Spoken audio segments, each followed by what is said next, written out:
ರಾಯಚೂರು ಜಿಲ್ಲೆಯ 78ನೇ ಕಲ್ಯಾಣ ಕರ್ನಾಟಕ ಉತ್ಸವದ ಸಂಭ್ರಮ. ನಗರದ ಮಹಾತ್ಮ ಗಾಂಧಿ ಜಿಲ್ಲಾ ಕ್ರೀಡಾಂಗಣದಲ್ಲಿ ಜಿಲ್ಲಾಡಳಿತದ ವತಿಯಿಂದ ಕಲ್ಯಾಣ ಕರ್ನಾಟಕ ಉತ್ಸವ ವೈದ್ಯಕೀಯ ಶಿಕ್ಷಣ ಇಲಾಖೆ ಹಾಗೂ ಉಸ್ತುವಾರಿ ಸಚಿವ ಡಾಕ್ಟರ್ ಶರಣ ಪ್ರಕಾಶ ಪಾಟೀಲ್ ಅವರಿಂದ ರಾಷ್ಟ್ರ ಧ್ವಜಾರೋಹಣ ಉತ್ಸವ ಹಿನ್ನೆಲೆಯಲ್ಲಿ ವಿವಿಧ ತಂಡಗಳಿಂದ ಸಚಿವರಿಗೆ ಗೌರವ ಸಮರ್ಪಣೆ. ಆಕರ್ಷಕ ಕವಾಯತ್ತು ಸಚಿವ ಎನ್ಎಸ್ ಬೋಸರಾಜು, ಶಾಸಕರಾದ doctor Shivaraja Patil, Basanagouda Daddal, MLC Vasanthakumar, DC, SP, CEO ಸೇರಿ ಜನಪ್ರತಿನಿಧಿಗಳು, ಮುಖಂಡರು, ಅಧಿಕಾರಿಗಳು, ಶಾಲಾ ಕಾಲೇಜಿನ ವಿದ್ಯಾರ್ಥಿಗಳು, ಸಾರ್ವಜನಿಕರು ಭಾಗಿ. ಸರ್ದಾರ್ ವಲ್ಲಭಭಾಯಿ ಪಟೇಲ್ಗೆ ನಮನ. ಹೈದರಾಬಾದ್ ನಿಜಾಮರ ಆಡಳಿತಕ್ಕೆ ಒಳಪಟ್ಟಿದ್ದ ಹೈದರಾಬಾದ್ ಕರ್ನಾಟಕವನ್ನು ವಿಮೋಚನೆಯ ರೂವಾರಿಯ ಸರ್ದಾರ್ ವಲ್ಲಭಭಾಯಿ ಪಟೇಲ್ ಪ್ರತಿಭೆಗೆ ನಮನ ಸಲ್ಲಿಸಿದರು. ವರದಿ ಕಾರಲದಿನ್ನಿ ವೀರನಗೌಡ.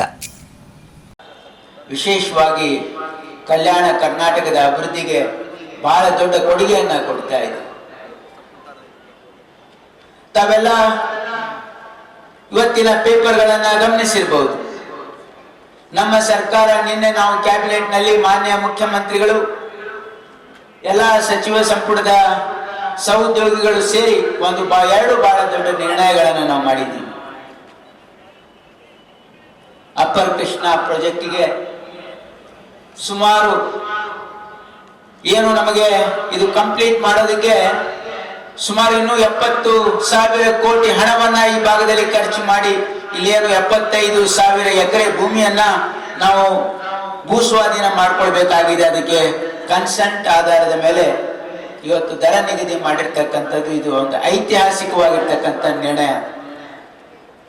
ಯಾವುದೇ ಸರ್ಕಾರ ಮಾಡಲಿಕ್ಕೆ ಸಾಧ್ಯ ಆಗದೆ ಇರತಕ್ಕಂಥ ಕೆಲಸ ಇವತ್ತು ಸಿದ್ದರಾಮಯ್ಯ ನೇತೃತ್ವದ ಕಾಂಗ್ರೆಸ್ ಸರ್ಕಾರ ಮಾಡಿದೆ ಅಂತಕ್ಕಂಥ ಒಂದು ಹೆಮ್ಮೆ ವಿಷಯವನ್ನ ನಾನು ಹೇಳ್ತಾ ಇದ್ದೀನಿ. ಇದು ನಮ್ಮ ಉತ್ತರ ಕರ್ನಾಟಕ ಭಾಗಕ್ಕೆ, ವಿಶೇಷವಾಗಿ ಕಲ್ಯಾಣ ಕರ್ನಾಟಕಕ್ಕೆ ಇವತ್ತು ಬಹಳ ದೊಡ್ಡ ಕೊಡುಗೆಯಾಗಿ ಇವತ್ತು ನಮ್ಮ ಸರ್ಕಾರ ಈ ಭಾಗದ ಅಭಿವೃದ್ಧಿಗೆ ತನ್ನ ಬದ್ಧತೆಯನ್ನ ಪ್ರದರ್ಶನ ಮಾಡಿದೆ. ಇನ್ನೊಂದು ಬಹಳ ಮಹತ್ವದ ನಿರ್ಣಯ ಏನಂದ್ರೆ, ನಾವು ಕಲ್ಯಾಣ ಕರ್ನಾಟಕಕ್ಕೆ ಪ್ರತ್ಯೇಕವಾಗಿರ್ತಕ್ಕಂಥ ಸಚಿವಾಲಯವನ್ನ ನಾವು ಸ್ಥಾಪನೆ ಮಾಡಲಿಕ್ಕೆ ಕ್ಯಾಬಿನೆಟ್ ಮಂಜೂರಾತಿ ಕೊಟ್ಟಿದೆ.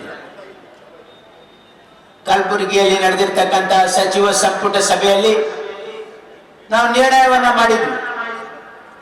ಏನು ಅಂತಂದ್ರೆ, ಇಲ್ಲಿ ನಾವು ಪ್ರತ್ಯೇಕ ಸಚಿವಾಲಯವನ್ನು ಮಾಡ್ತೀವಿ ಅಂತಕ್ಕಂಥದ್ದನ್ನ ಮಾಡಿದ್ವಿ.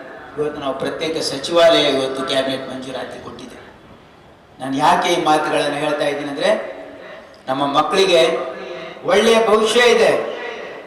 ಕಲ್ಯಾಣ ಕರ್ನಾಟಕದ ಭಾಗದ ಮಕ್ಕಳಿಗೆ ಆರ್ಟಿಕಲ್ 371J ಒಂದು ಬಹಳ ದೊಡ್ಡ ಶ್ರೀರಕ್ಷೆ ಇದೆ. ಅದಕ್ಕಾಗಿ ನಮ್ಮ ಮಕ್ಕಳು ಒಳ್ಳೆಯ ರೀತಿಯಿಂದ ಓದಿದ್ರೆ ನಿಮಗೆ ಒಳ್ಳೆಯ ಭವಿಷ್ಯ ಇದೆ.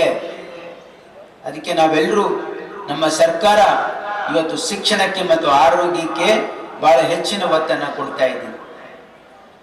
ನಮಗೆಲ್ಲ ತಿಳಿದಿರುವ ಹಾಗೆ ಇವತ್ತು ರಾಯಚೂರಲ್ಲಿ ನಾವು ಈ ವರ್ಷ ಟ್ರಾಮಾ ಸೆಂಟರ್ ಮಾಡ್ತಾ ಇದ್ದೀವಿ, ಕ್ಯಾನ್ಸರ್ ಆಸ್ಪತ್ರೆ ಮಾಡ್ತಾ ಇದ್ದೀವಿ. ನಿಮಗೆ ವಿಮಾನ ನಿಲ್ದಾಣದ ಕೆಲಸ ಬರದಿಂದ ಸಾಗಿದೆ. ಇವತ್ತು ನಾವು ಫೌಂಡೇಶನ್ ಕೂಡ ಮಾಡ್ತಾ ಇದ್ದೀವಿ. ಏನಂದ್ರೆ, ಇಲ್ಲಿ ಒಂದು 40 ಕೋಟಿ ರೂಪಾಯಿ ವೆಚ್ಚದಲ್ಲಿ ನಾವು ಇಲ್ಲಿ ಒಂದು ಕನ್ವೆನ್ಷನ್ ಸೆಂಟರ್ ಕೂಡ ಮಾಡ್ತಾ ಇದ್ದೀವಿ. ಈ ಭಾಗದ ಪ್ರಗತಿಗೆ ನಾನು, ಬೋಸರಾಜುಜಿಯವರು ಮತ್ತು ಎಲ್ಲ ಶಾಸಕರು ಇವತ್ತು ರಾಯಚೂರಿನ ಅಭಿವೃದ್ಧಿಗೆ ಪಕ್ಷ ಭೇದ ಮರೆತು ನಾವು ರಾಯಚೂರಿನ ಅಭಿವೃದ್ಧಿಗೆ ನಾವು ಬದ್ಧರಾಗಿದ್ದೀವಿ ಅಂತಕ್ಕಂಥದ್ದನ್ನ ನಾವು ಇಲ್ಲಿ ಎಲ್ಲರೂ ಸೇರಿ ಕೆಲಸ ಮಾಡ್ತಕ್ಕಂಥ ಒಂದು ಪ್ರಯತ್ನ